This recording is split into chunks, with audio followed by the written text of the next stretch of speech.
Seja bem-vindo a esta Fast Talk relativamente ao Orçamento do Estado para 2024. O Governo está a apresentar as linhas mestras do documento orçamental que vai reger a vida dos portugueses já no próximo ano. Connosco temos o economista Filipe Garcia para um comentário geral relativamente às medidas que já são conhecidas sobre este Orçamento do Estado. Filipe, muito obrigado por estar connosco nesta entrevista do Jornal Económico. Começo por lhe perguntar o que é que lhe parece estas opções do Governo para o próximo ano.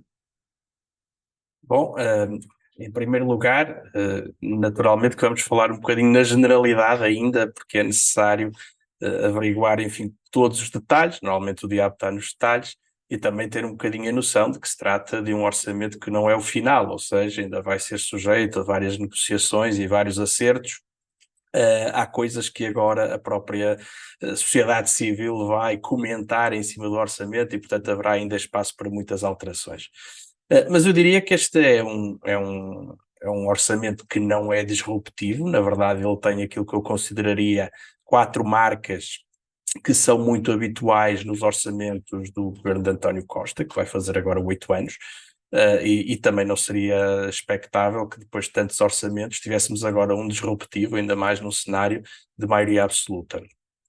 A primeira marca, e que eu considero positiva, é que se trata de um orçamento tendencialmente equilibrado, cauteloso até nas suas previsões, relativamente conservador, e nesse sentido continua-se a considerar, quer internamente, mas sobretudo externamente, ou seja, Portugal visto de fora, que há umas mãos seguras ao leme do processo orçamental português e que Portugal continua a ser um país que se vai comprometendo com o rigor orçamental, com a vontade de ter orçamentos equilibrados e de redução do rastro da dívida sobre o PIB.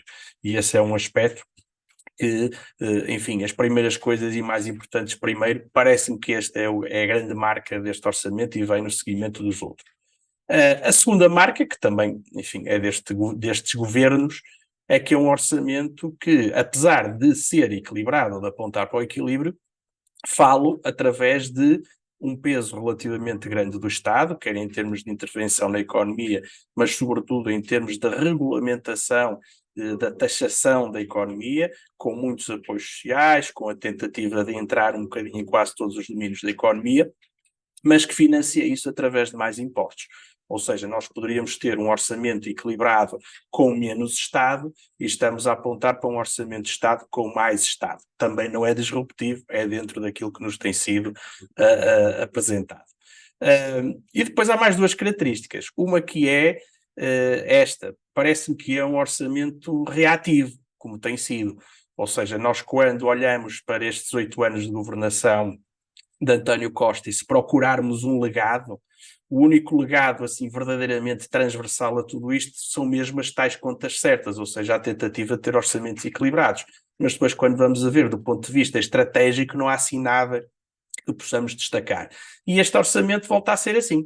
Ou seja, incorpora medidas que foram ventiladas por outros parceiros sociais, tenta chegar aos problemas mais, enfim, que estão mais na moda, digamos assim, como o problema da habitação, como o problema dos impostos sobre os trabalhadores mais jovens, o tema da subida do salário mínimo, ou seja, sempre a apontar para questões mais de reação do que propriamente de estratégia, até porque também não podia deixar de ser, é um orçamento político. Nós estamos perante, ou nas vésperas, digamos, em 2024 vamos ter eleições europeias, que o PS quer ganhar, vamos ter em 2025 autárquicas e depois em 26 legislativas e presidenciais. E depois de um ciclo relativamente, enfim, positivo do ponto de vista orçamental, em que as dinâmicas do PIB nominal e da taxa de juros real têm ajudado muito à forma de como se pode consolidar o orçamento, chegou a hora de começar aqui a ter umas medidas um pouco mais emblemáticas. E finalmente a quarta marca, que é a marca das cativações. Nós sabemos que isto já não vem do atual Ministro das Finanças, vem de trás. Agora aparentemente não se vão chamar cativações, vão-se chamar reservas orçamentais, mas na prática é um plano B que continua dentro do orçamento para fazer a gestão política e financeira da realidade à medida que ela vá acontecendo. Não é de todo errado que aconteça, digamos, ou melhor, que o próprio governo se atribua a si próprio uma flexibilidade, um conjunto de graus de liberdade na execução do orçamento. Fica um bocadinho a sensação de que isso é feito de uma maneira um bocadinho subreptícia, ou era, porque hoje já está muito, muito evidente. Mas eu diria que estas são as 4 grandes marcas do orçamento. Muito bem. Conhecemos já algumas declarações de Fernando Medina, sobretudo ali à saída do Parlamento. Disse Medina que este orçamento iria assentar num reforço dos rendimentos dos portugueses, mas também num reforço também para incentivar o investimento público e privado. Rapidamente, Filipe, poderá de facto este orçamento cumprir esse desígnio? Vou tentar ir aos 3 pontos no instante. Relativamente ao investimento público, começando por aí, porque parece-me que é mais fácil, bom, temos aí o PRR, os cheques estão aí, mal será se não houver mais investimento público em 2024. O que a mim me faz temer um pouco é que nós estamos em outubro de 23 e sabemos muito pouco sobre a estratégia para esse investimento público, mas estou certo que em 2024 o investimento público vai aumentar. Aliás, as previsões, por exemplo, do Banco de Portugal para o crescimento mostram isso mesmo.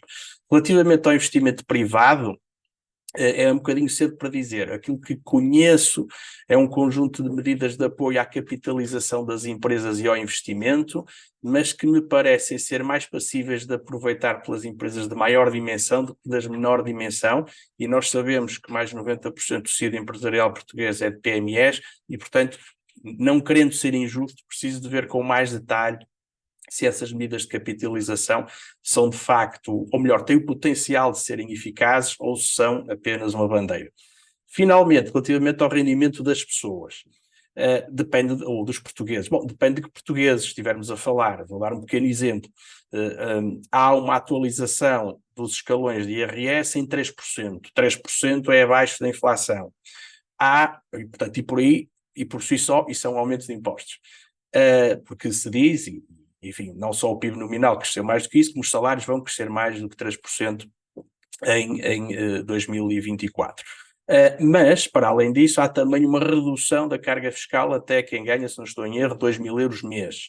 O que quer dizer na prática que quem ganha mais, por via desta questão do ajustamento dos escalões, vai passar a pagar mais a partir desses 2.000 euros mês.